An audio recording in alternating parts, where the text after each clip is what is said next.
Hey, what's up, what's up? So if I was to give this movie out of 5, I would give this a 4 out of 5. It's pretty awesome. Tense, very, very good performances by Charlene or Wanjira. I thought this movie in terms of concept, it's nothing new. We've seen this before. There was a movie that came out last year called The Call-Up. But generally, in terms of just good performances, that's the one thing that stuck with me. Apart from the ending, the performances in this movie are fantastic. When you place Rango, Charlene, and Marcus in the same room, their performances were really, really good. Good character dynamic and their acts, how they, interest and motivation collide and make for some really intense moments. I love what they were able to do with the single premise. Now I'm yapping about whatever is good about the movie and forgetting to actually mention what the movie is about. So 10 years ago, this is based on a true event. Loosely, actually they just borrowed and just created their own fictional story around a true event that happened 10 plus years ago, whereby, do I call him a criminal? I cannot call him a criminal to be unfair. A person with a gun ended up in a residential house, Eastlands, Buruburu. So a cop dies, a few people die, so you have now a shootout between the cops outside and the person with the gun inside the house. So the person with the gun inside the house decides to make a call to a radio station, which by then was Ghetto Radio. And then now you have a weird and really special moment whereby people get to listen to the person who is in the house with the gun give his own story, talk about why he needs to be alive. And then you get a moment with the cops outside also trying to justify why they need to get this guy. So what Edu G and Weber Film did is that they took that premise and actually created created their own fictional world. And instead of focusing on the person with the gun in the house, they focused on the people in the radio station, the drama between them. And what number one I liked about this film is that they gave these individual acts, they made them complex human beings who have issues. Rango, who's the main character, they're given the first verse, whereby now if I mention verse, it's not going to make sense, but if you see the movie, it will make sense. So Rango, verse 1, he is, again, I think the reason they used verse is because this is supposed to be an audio experience. There's an emphasis on audio, there's an emphasis on listening. It's you watch, you don't watch the movie, you experience the movie with your ears. You hear the movie. Rather than, yes, you're watching, it's cinema, it's audiovisual, but now they went more of audio than visual. So it's driven by audio. So for the first verse, you're given, and I like what he did, though I can see the normal audience having a problem with the first verse because it does not spoon feed you information. It just gives you a hint of ABCD without telling you, which is one of the biggest rules in cinema, which is show, don't tell.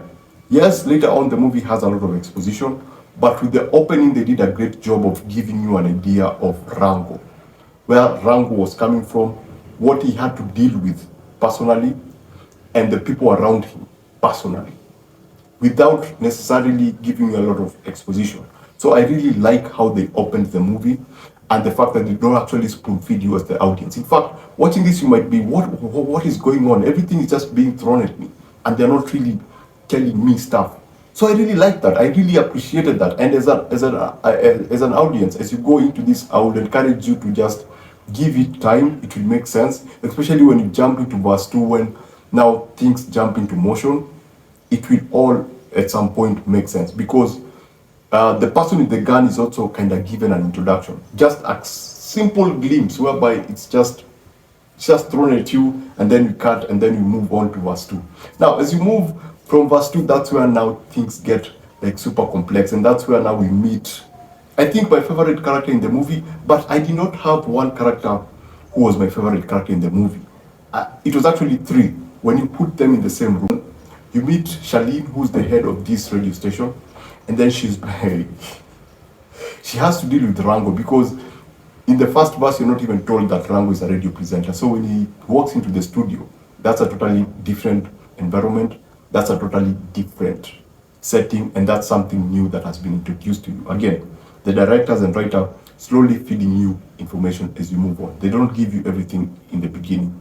So as you walk into that office, you meet Charlene, and then you meet Marcus.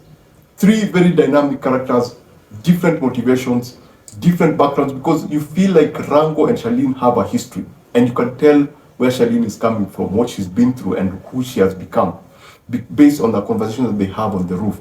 And you have Rango, who has so many things to deal with, because, like, if you watch any J.J. Abrams movie, there's something that they usually do with the mystery box, whereby they throw at you something, and they throw at you a mystery, so that you, as the audience, as you watch the movie, you try to always figure out what is this new thing that they are hiding, what is this mystery.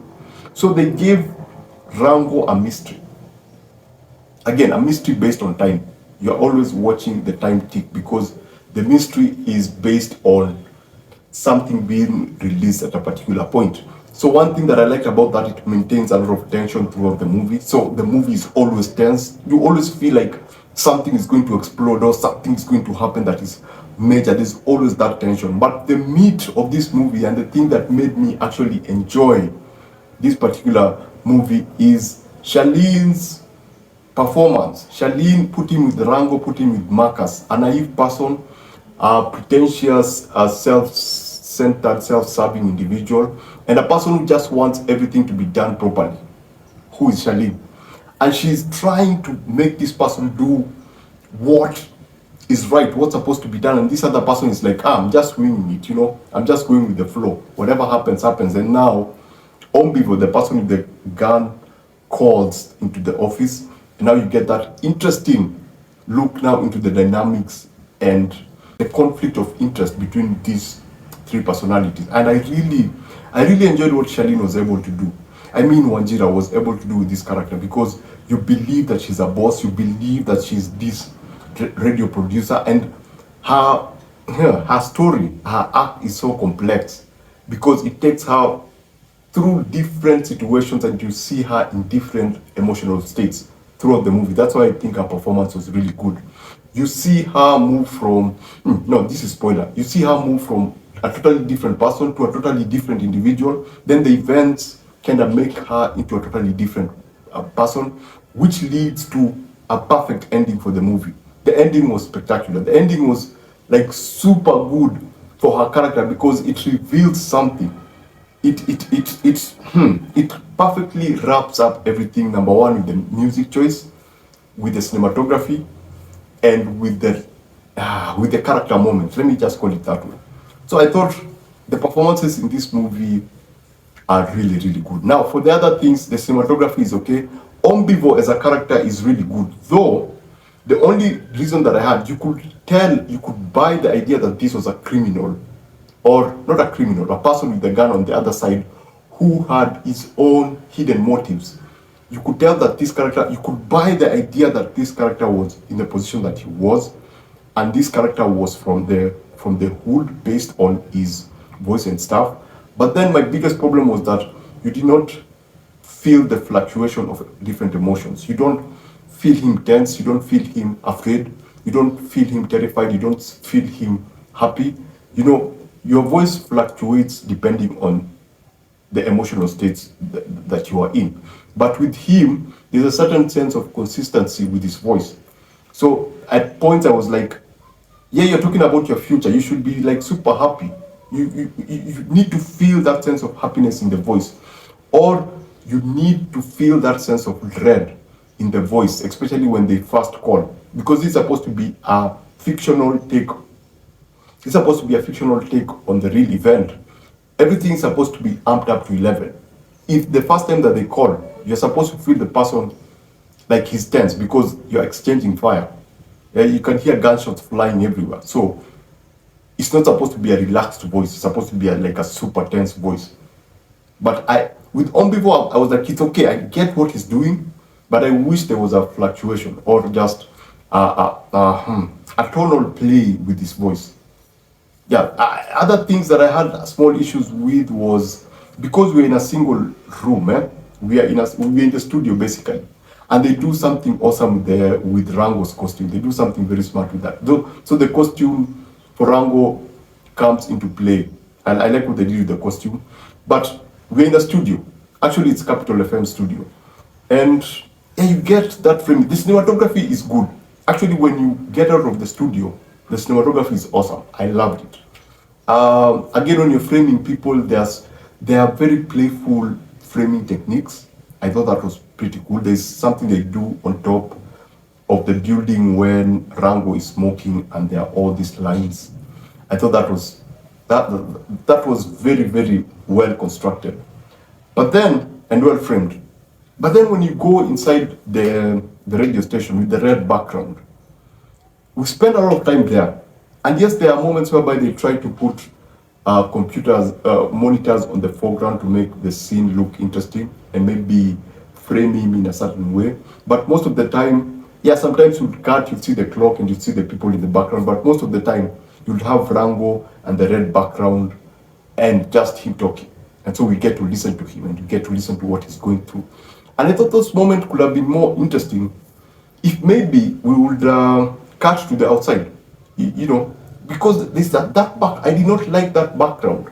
Yeah, it makes everything feel claustrophobic. It makes everything feel, you know, so squeezed into this situation that I was constantly, you know, wishing that I could just get a breath, you know, push back the camera or just get out of that scene. By that I mean maybe cut away to something else. Cut away to people listening to the radio in a kinyozi. You don't have to show the people. Just show the radio and cut out their heads and show maybe a reaction with hands. Maybe show people on the street, you know, texting something, you know, writing a comment and it popping up on the radio station. Maybe show people in a workplace stopping what they are doing to listen to the radio when things get heated, and then cut back to the studio. Just something to get us out of that particular room. I know that the director had his vision and he was very focused on actually just keeping it there. But I thought it would be a good idea to have added like 4 or 5 B-rolls whereby we cut out to just the radio. You don't have to show the full office. You just show the radio and maybe people coming towards the radio and listening to Rango through the radio and maybe seeing some hands react to whatever is being said. I thought that could have worked really well. The other thing that I thought might have been a small issue, and this I don't think this is an issue. Verse 1 is really good. I like what they did. But I can see the local, the ordinary audience going like, I don't know what's happening with this first verse. I don't know what's going on. So verse 1 is really good. I can see it giving viewers, the normal audience, a bit of a challenge. It's challenging. It challenges people to actually think for themselves, because it's not telling you that this is this person, that is that person, and this is these people, and we are doing this because of that. And I know that from a filmmaker or a cinephile, you know exactly what's happening. You know what the character is. You know what the director is doing with that verse to give you an idea of who this person is. But yeah, that I can see the audience having a challenge with that. But generally, this is an awesome movie. Best ending, a decent cinematography, good sound design, despite the fact that the bombshell and the violin are used a bit too much, especially the violin, because they really try to push the emotional moments. It's very emotionally manipulative when you have someone talk about something and then the violin is playing in the background. I was like, there's something that you've already established in the first verse. I wish you could just cut the music and let that person speak. Let the silence be a part of your movie. Yeah? Let the words of that person become more powerful without the overuse of the violin. And then the bombshell, everything, there's a moment in verse 4 when everything is mentioned, bombshell soundtrack, then another bombshell. It's not a big deal, it's a very small thing, but I kept hearing those bombshell and I was like, it's good, but I wish it was a bit more subtle, you know. But generally, they did the music very well. Now, this, in terms of themes, Kenya Film Commission, Shuja's, those people who produce the comic books and stuff, Shuja Inc. This is up their alley because Kenya Film Commission like messages in their movies. They actually push for that a lot. If you're making a movie and it has anything to do with Kenya Film Commission, even you've seen it with the phone competition, they always have a theme. And the theme always has to be this thing that is around community, because this is a story about crime basically. This is a story about facing consequences, because Rango has to face some consequences. He has to come out and face whatever the consequences of his action.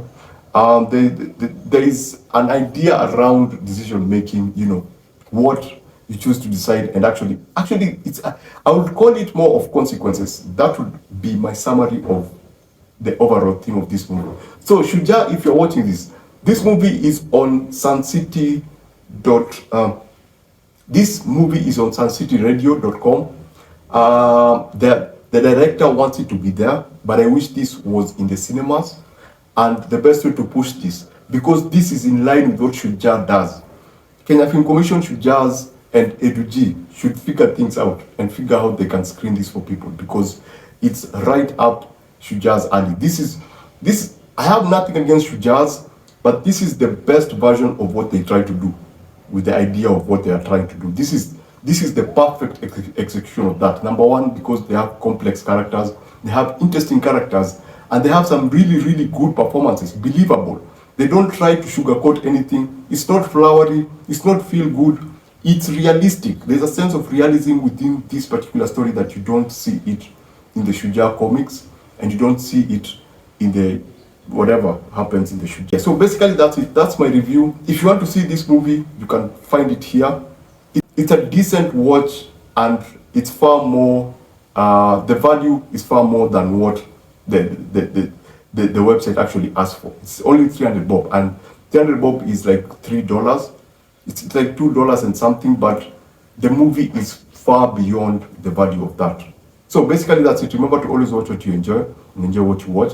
I shall see you on the next one. Thanks for watching this. Go watch the movie. It's pretty awesome. It's engaging, it's tense. There's some really good performances. And yeah, I'll see you on the next one. Adios. If you haven't subscribed, you know, do the thing.